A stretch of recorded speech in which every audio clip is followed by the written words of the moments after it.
Governor Gretchen Whitmer is in Washington, D.C. tonight. First, she gave a speech to business leaders about the risks of these new tariffs. And then she met with President Donald Trump in the Oval Office. Our Capitol correspondent Tim Skubic has the details.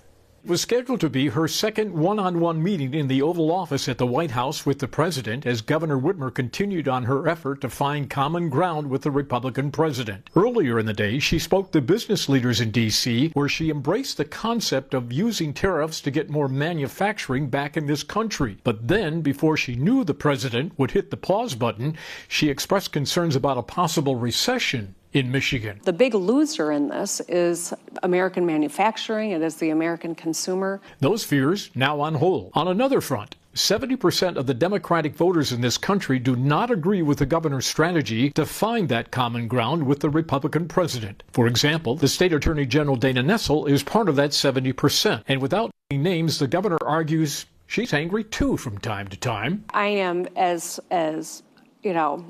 anxious and angry about a lot of the policies that are coming out of Washington, D.C. right now. I also got to continue to make sure I got a seat at the table so I can try to get important things done. As for losing the last presidential election, the governor argues the Democrats need to start talking more about the economy and less about the issues that the average families are not discussing at the kitchen table. If we are sidetracked by issues that aren't salient to the average person, I don't see how we have a different outcome than what we are experiencing now. She was also making the rounds in Washington with Trump cabinet members with the House Republican Speaker Matt Hall, talking about protecting the Great Lakes and other issues. And what trip to Washington would be complete without this question about the governor's future and where she might like to live? Are you running for president? No.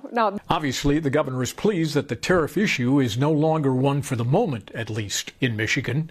Here for you in Lansing, Tim Skubic, 6 News.